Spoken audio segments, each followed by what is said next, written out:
Hey guys, we are so excited to share some awesome information with you. We're just going to jump right into it because we have a lot of stuff that we want to cover. This is going to be just super educational. We're on a mission to really just inspire, educate, inform, and really take back the health of our kids in this nation. We have a crisis. And I'm going to share some of these stats with you soon, but I want to introduce myself and the other gals who are going to be sharing with you. I'm Kristen. And I'm an Air Force spouse and a CrossFit coach, a former PE and health teacher, and I've always been an athlete. So I've always had a passion for health and nutrition. And then I've got my good friend, Nicole. She's got a master's in exercise physiology. She is actually, we coached and we taught health and PE together many moons ago. So I'm excited to hear some of her tips that she's going to share. And then Brittany, who is a certified health and nutrition coach, and she's got also lots of information. So we're going to come at this from a couple of different angles, just to really just give you some good tips and tricks and some education to hopefully help inspire and maybe make some changes in your family's life. So like I said, we're on a mission. We want to help make it simple. Eating difficult, making good choices can be hard. It can be confusing. So we just want to share some of those tips and tricks that we have learned with you guys. We have a health crisis. I'm going to share with you some statistics, and I think it's important to be able to see and read these stats.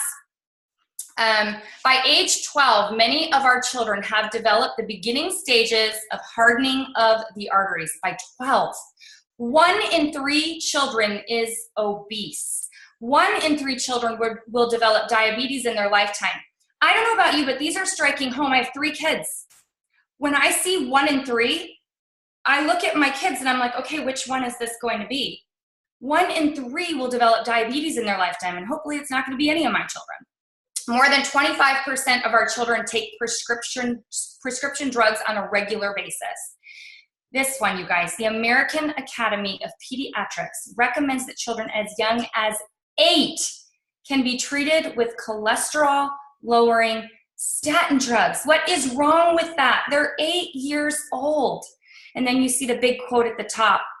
This may be the first generation of children to have a shorter life expectancy than their parents.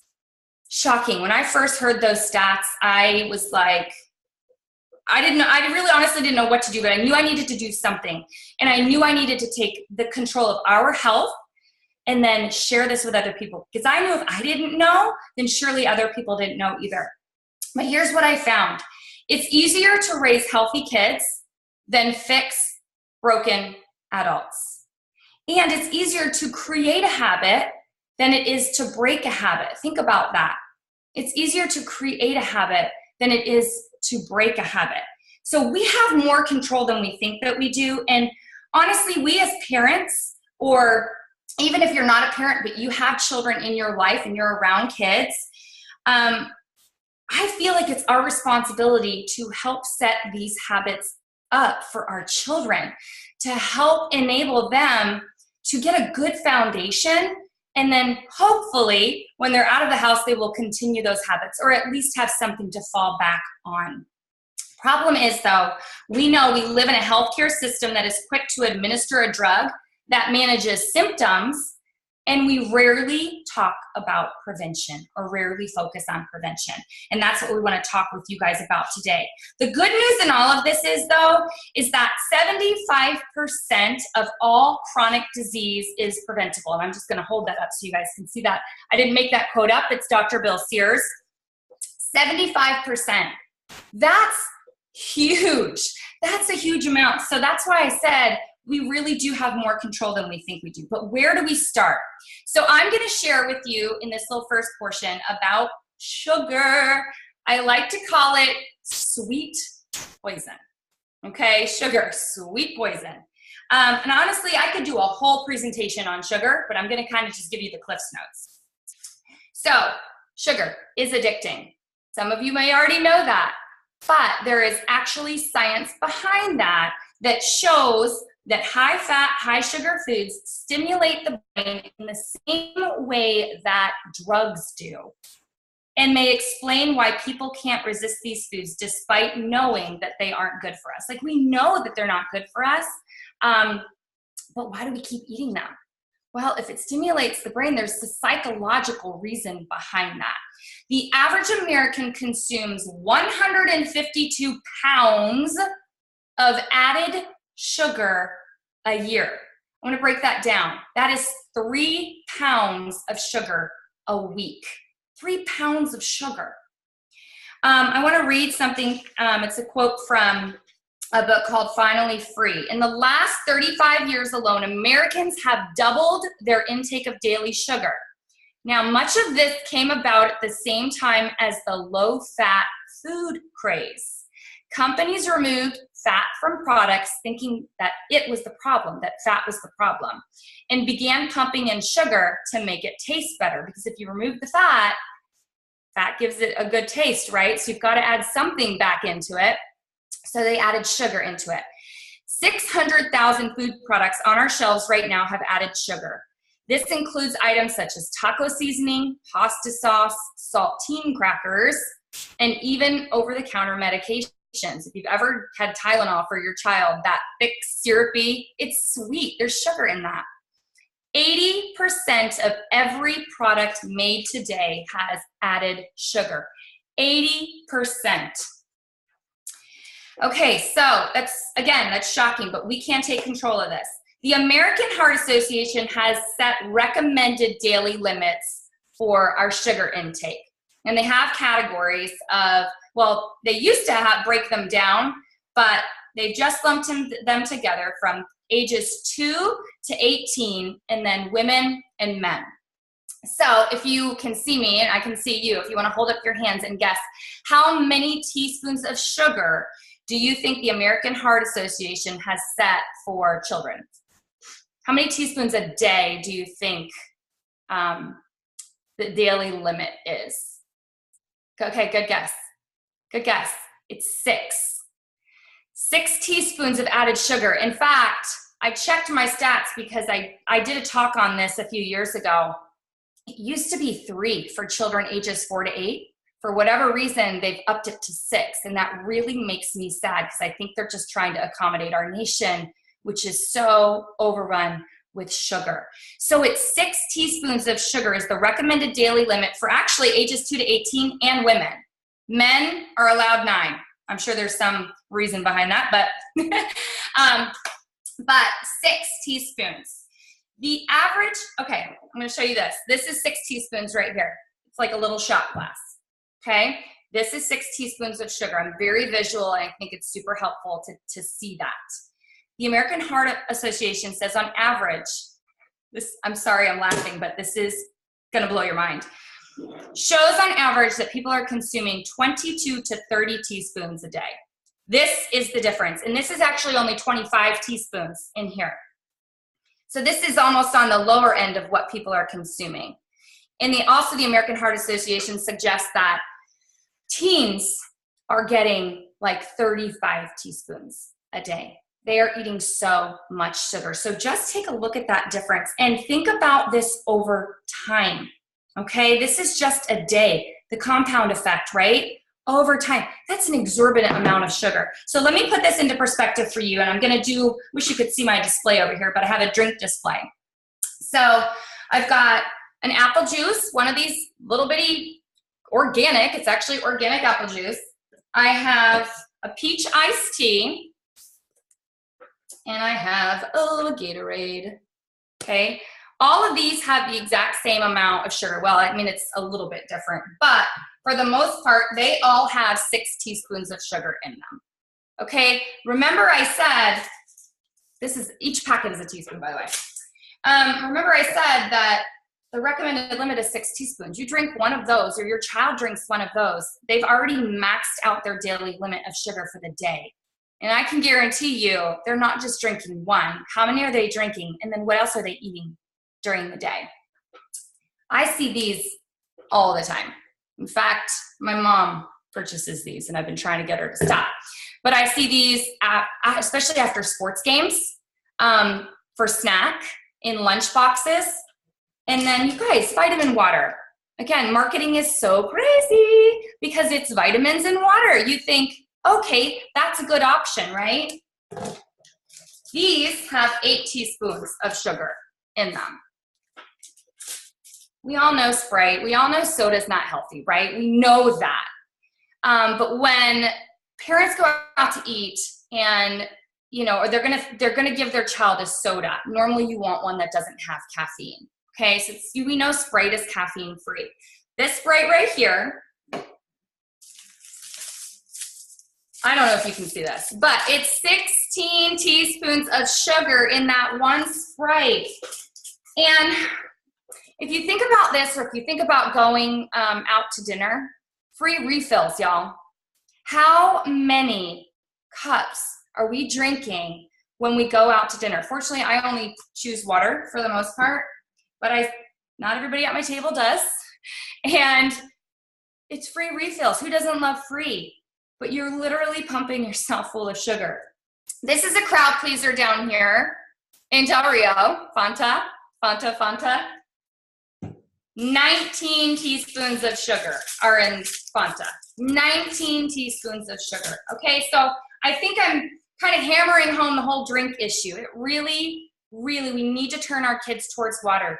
We started with Juicy Juice, which I don't drink that at all anymore, but when my kids were little, that's what I knew to drink, but we watered it down. And then when I learned what I learned about juices and we went to water, I just watered it down to where it literally was just water. And that's how we weaned our kids off and got to just drinking water. And now that's basically all my kids drink. Okay, so those are drinks, but I want to talk real quick about cereal and then I'm going to pass it along. So I was actually going to pull up Honey Nut Cheerios because that's my husband's favorite cereal, but I did have these in the house. I don't buy cereal much, but when I do, the kids know it's a treat. It's like literally, it's a snack, it's a dessert, basically. So again, organic, it says all this good stuff on here. You know, marketing again is pretty tricky because here it says no artificial flavors, synthetic colors, preservatives, no high fructose corn syrup. That's all good stuff to look for. But here's the trick about reading labels. So you've got the labels over here, and I'm going to take a look. It says sugars are 8 grams. Now remember, we were just talking in teaspoons, and I hope I don't lose you on this, but stay with me. We were talking in teaspoons. This is in grams. So we have to do a conversion. There's 4 grams in each teaspoon. So right here, you're having 2 teaspoons in a bowl of cereal. But the trick is, look at the serving size. The serving size is 3/4 of a cup. And I don't know about you, but probably not many moms are measuring out 3/4 of a cup and giving their child 3/4 of a cup, or even looking at that serving size. 3/4 of a cup is not much. I guarantee they're consuming twice that amount when they're doing a bowl of cereal, if not more. So right there, that's already 4 grams of sugar. Remember what that daily limit was, 6. In one bowl of cereal that somebody is eating for breakfast, and this isn't even really one of the sugary cereals. I mean, Honey Nut Cheerios was the same thing, actually it had more sugar in it. And those are options that are touted to us as healthy options. Now I could go on and I could talk about yogurt and I could talk about other snacks, but we'll save that for another time. So some tips, and then I'm gonna pass it over. Read ingredient labels. Know the other names for sugar. Educate yourself on those names for sugars and read what the ingredients are. If sugar is towards the top of the list, there's gonna be a lot of sugar in it. Buy unsweetened. As much as you can, buy unsweetened and then sweeten it yourself with a mashed up vanilla, maybe a little bit of honey, maybe just a little bit of real pure maple syrup, but a little bit, and a little goes a long way. But buy unsweetened. And at all costs, avoid artificially sweetened and sugar-free things, okay? Artificial sweeteners have been linked to weight gain, and aspartame in particular, which again, we know is in diet sodas, again, touted to be better for us. Aspartame in particular is just as addictive as sugar, but with severe side effects. So I hope you've learned something. I'm gonna pass it over to Nicole, and she's gonna share some great tips on activity and exercise. Awesome. Thank you, Kristen. Can you guys all hear me? Okay, Good, good. Well, over the last 20 years, and now I feel really old, but over the last 20 years, I've had the opportunity to work in a lot of different schools across the United States. And they all are different. They all come, all different programs, all different economic backgrounds, all different environments. But there is one huge thing in common that I've seen across the boards, and that's kids are eating more processed foods, sugar, and moving less. And so what are we doing? We need to, as Kristen said, we need to start creating that environment that is just our new normal, part of our routine. We focus on 5 key elements of wellness. One is to decrease stress, so finding ways to decrease stress. 2 is to get good and adequate sleep. 3 is to build healthy relationships. 4 is to get in that good nutrition. And 5 is to move and exercise. And I'm really going to focus on that 5th component today and just kind of maybe bring in some inspiration for you and your families. We know that one of the biggest benefits of exercise is to prevent disease. And so the more we move, the more we can combat all those things that are happening in our bodies, burning off that extra sugar that we are getting in and creating those healthy cells in our systems. What goes beyond the physical, though, especially in our children, is beyond physical, the mental, the self-esteem. They do better in school. They have better focus. They're stronger physically, but they're also stronger mentally and emotionally.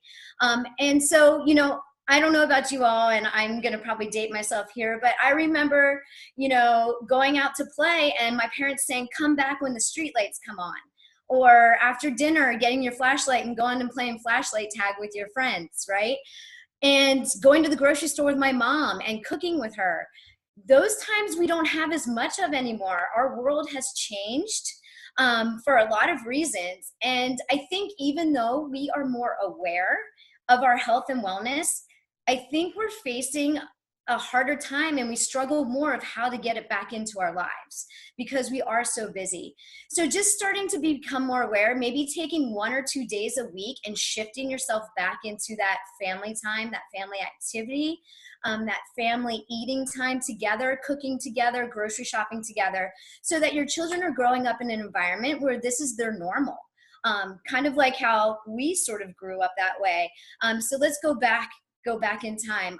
The Center for Disease Control recommends that children get 60 minutes of exercise per day. Now, how many of you, I can see you too, how many of you know your child is getting 60 minutes of activity a day? Okay, I see 1 hand out of a bunch, maybe 2, maybe and a half.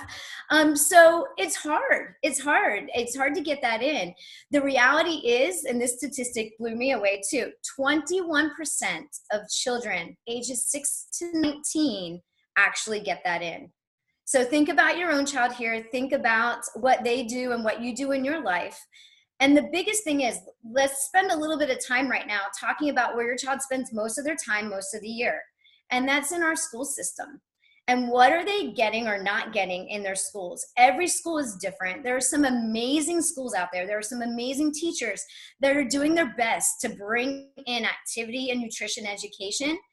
But let's face it, our teachers are taxed. They are trying to meet testing scores, criteria. Their curriculum is stretched and they're trying to squeeze it all in. And physical activity, PE classes are being squeezed out so that our kids can hit these test scores. And so we're creating this environment of stressed out, very smart, intelligent, but unhealthy children. And there are some amazing schools out there that I have had the opportunity to work in that are doing a great job. They're bringing programs into their cafeteria, to their science classes, to their after-school activity programs, and they're also having health and PE every day. And those schools are doing a great job surrounding the child with wellness.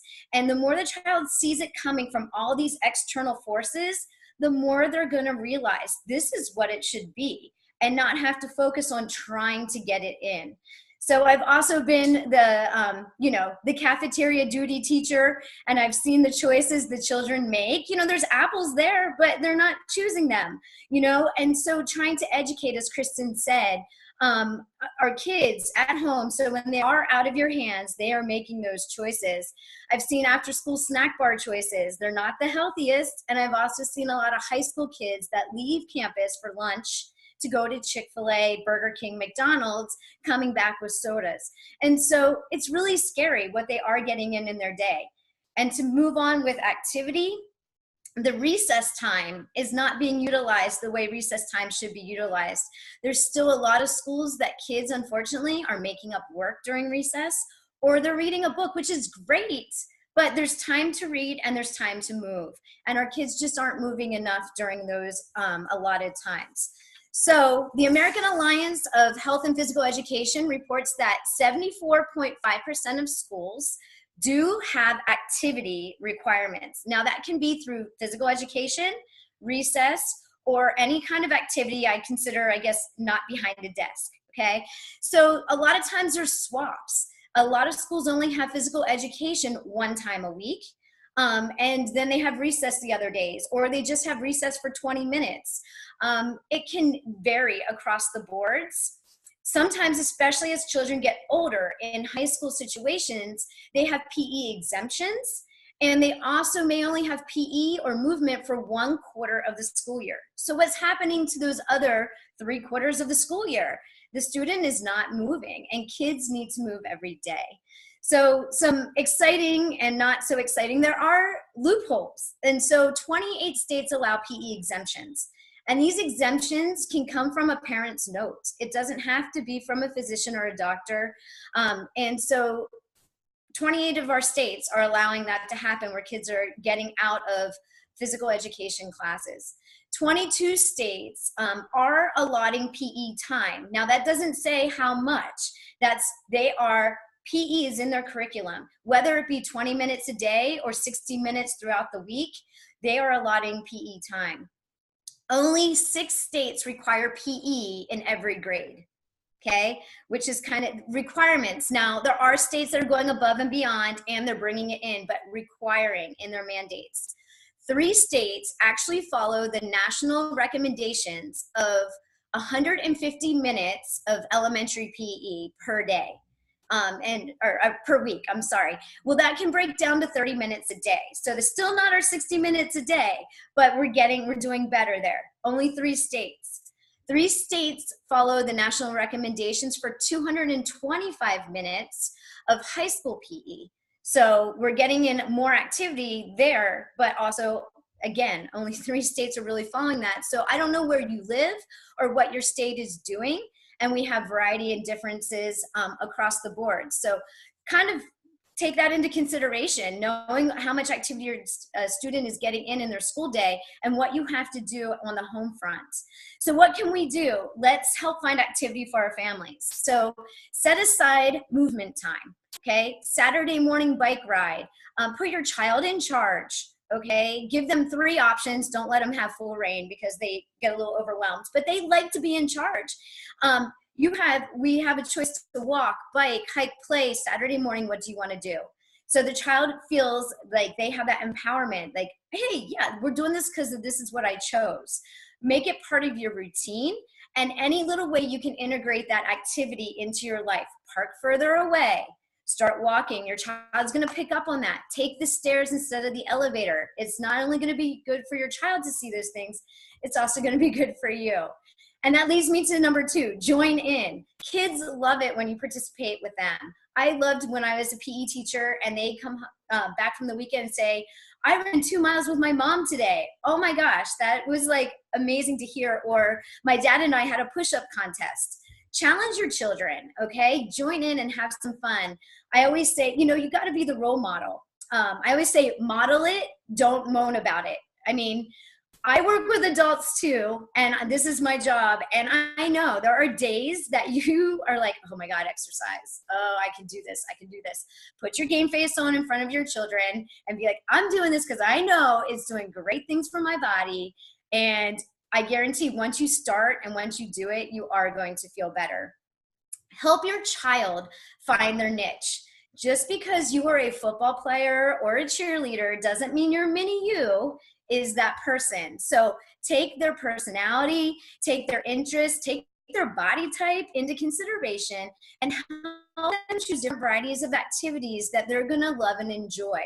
Because if they're forced into something or they're trying to do something they don't like, they're going to associate physical activity with the dislike of the activity that they're placed in. And we don't want that. Kids aren't always athletes, but kids need to move. And so just keep challenging them and finding different things. Variety is key, but be careful also too not to overwhelm your child or burn yourself out running 20 different places and 20 different activities. Okay, take time and go through those.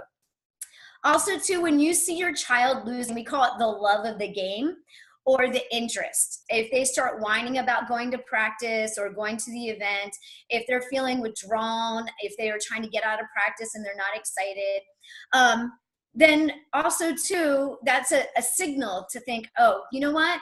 You know, maybe this isn't our activity right now. What would you like to try next? You know, give it to them, ask them what they think that they would like. And maybe you have to make some suggestions. But maybe sometimes a child knows, I want to try rock climbing. Okay, we'll go rock climbing. And as a child grows in age, they kind of come to this fork in the road where sports especially get competitive. And if the child doesn't like that competition or isn't the best on the team or like that, then they kind of get pushed into that direction of disliking the actual movement. And so just be careful of that. Keeping screen time to less than 2 hours a day. You're like, 2 hours a day? Who sits on the screen for 2 hours a day? Trust me, it adds up fast, okay? So kind of put a timer on. I always say anytime a child goes to a screen, have them have a timer and they set the timer and give them a certain time. Use exercise as a reward, okay? Start to instill that in your kids. It's a mindset thing. You finish your math homework and you get to go outside and play for 30 minutes, or you get to go ride your bike. You can't ride your bike until after you finish your homework. Switch it around. I know growing up, I would get in trouble and my dad would take my bike away. Worst punishment ever, because I used to love to go ride bike, but I was an active person. But those children that struggle with that activity, that turns them off. It's like, well, I don't have to go outside and play. So start making it feel like a reward. And then also too, be careful that you don't use it for punishment. And I know a lot of coaches growing up as an athlete would use running for punishment. And that also instills some stuff in their heads that running is punishment. And to this day, I'm slightly scarred with that myself. I really don't like running, and I really think it's come from my childhood. So just be careful with those things. Make movement non-negotiable. Think of it as personal hygiene. Think of it as taking care of your body that way. Just like you're brushing your teeth, you're wearing a seatbelt when you get in the car, okay? You exercise, all right? It's just part of your healthy routine. And last but not least, I'm gonna wrap this up and pass it on to Brittany, but get your kids to buy into it. Everybody's doing it. It's the cool thing to do. You know, find some cool things for them to follow, something that interests them, and make it fun, okay? When I taught health and PE with Kristen years ago, oh man, I think we had more fun than the kids sometimes. I don't know. It was a blast. Kids were loving PE. They were running around crazy, and they didn't even really realize they were exercising. So make it so much fun, okay? So there's so many programs out there. You just have to find the right fit for your family. We do offer a Start Strong Kids program through our Healthy Living Revolution site to help guide your kids in making those healthy choices, and join forces with us to help raise your smart, amazing babies into healthy adults. Thank you. And Brittany, it's up to you. Hey guys. Okay. So as Kristen mentioned, I'm a certified health and nutrition coach. And for the last year, I've actually had the opportunity to work really closely with some of the kids who are the faces of those statistics that they have been talking about. So kids who are pre-diabetic, already overweight, or facing obesity. And I've kind of just learned to come alongside those families and meet them where they are at, just to empower change and really educate them on what they need to be doing. And they both talked about sugar and exercise, which are two really, really important elements to that. But I'm just going to kind of quickly go through some of the things when I'm getting started with a family that we focus on. And so what I've learned is that prevention really is the key. It is so much easier to teach healthy habits than to go back and undo bad habits, like Kristen mentioned. And unfortunately for these kids and teens, it's not just the health issues that they're facing, but there's so many social and emotional issues that come along with that. Low self-esteem, negative body image, bullying, and all of these things are a part of these kids' daily lives once they're already facing these health problems. So we want to prevent this in our kids, right? So one of the first things that we start with is focusing on a brainy breakfast. We know breakfast is the most important meal of the day, but it often ends up starting out extremely full of sugary, or kids skip it altogether. And so both of those are kind of just setting your child up for failure, especially on a school day. Research shows that kids who eat a balanced breakfast do better in school. They're able to stay focused, they have more energy, and they don't have that crash. So when you start your day with sugar, or if you skip breakfast, at some point your blood sugar is going to crash, and it's going to cause a lack of focus, and it's going to cause moodiness and ups and down in the child's mood, and they're not going to be on their best behavior when they need to be sitting still and focusing. So it's really important to make sure that they're starting the day with a breakfast that is a balance of protein and complex carbohydrates. So, smoothies with fruits and vegetables, nut butters, things like that, whole grain muffins, pancakes, or waffles, making sure that they're whole grain and using a natural sweetener if you're going to add any kind of syrup. Oatmeal, overnight oats, eggs, all of these things are really quick, easy, and simple. So the next thing that we focus on, and this is a big one, is fruits and vegetables. Most parents are concerned that their kids are not eating enough fruits and vegetables, and they're right to be. So 9 out of every 10 children do not get enough vegetables, and 6 out of 10 do not eat enough fruits. And so there's a growing body of research showing that we need fruits and vegetables because they are just critical for disease prevention. We need 9 to 13 servings every single day, and we need a wide variety of color.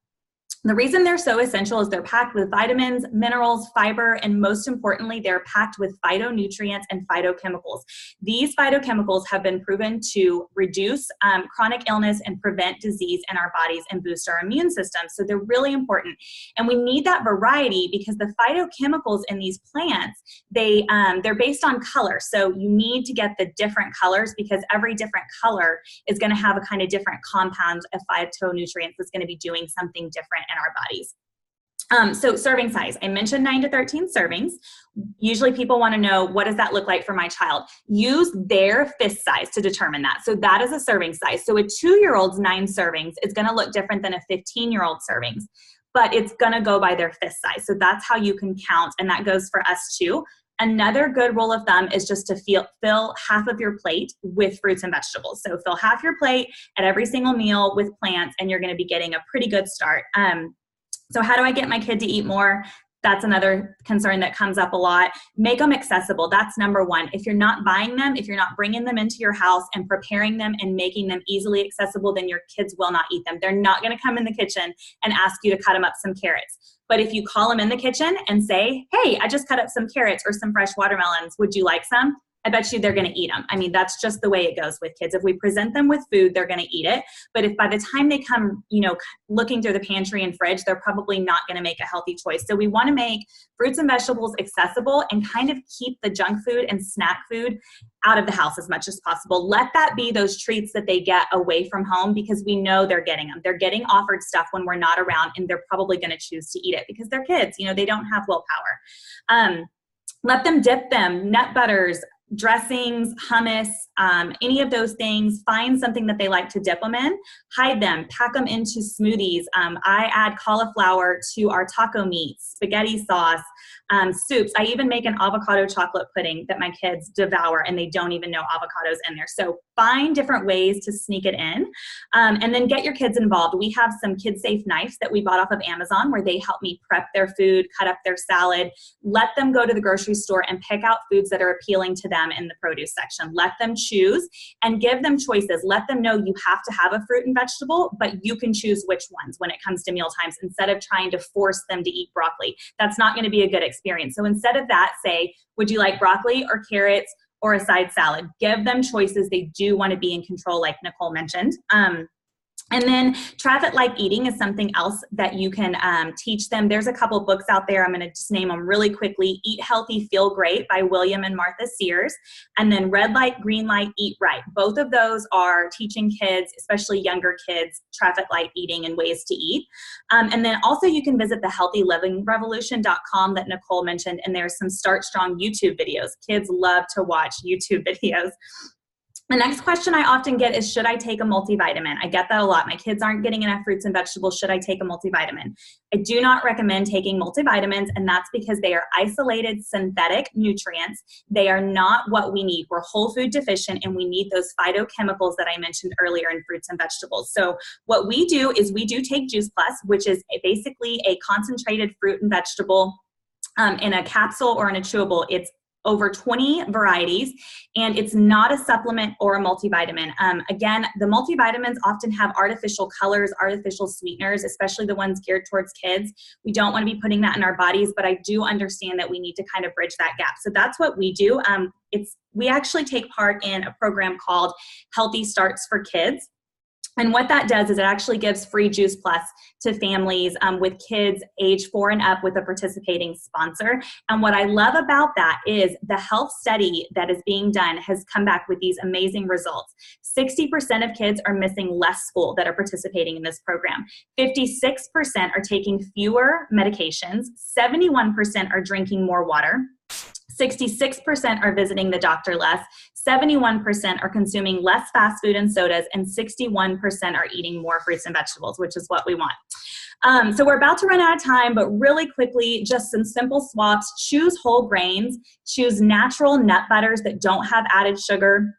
Instead of fruit cups or applesauce, go with fresh fruit or get the kind that has no added sugar. Instead of granola bars, maybe make your own energy bites. Instead of sugary drinks, drink more water. So most kids are not getting enough water, and they need an ounce of water for every pound of body weight. So a 40-pound kid, 40 ounces of water. And then limit and reduce the junk food in the home. That is honestly number one. Instead of focusing so much on restriction, just focus more on making good foods available, keeping them in the house and keeping the bad stuff out. And it'll honestly kind of work itself out. If you just make good food available and focus on encouraging more water and encouraging more fruits and vegetables and keep the other stuff out of the house, you actually be surprised how quickly your kid will be eating a little bit better. So I'm going to end on that note. We could go on and on, but we're going to run out of time. So I'm going to go ahead and wrap it up. I just wanted to thank you all for joining us and for taking some time. I hope you learned something. We obviously could give you more tips and tricks. So if you want more information, just reach out to the person that invited you or reach out to one of us personally. We would love to help you. I hope you all have a great day.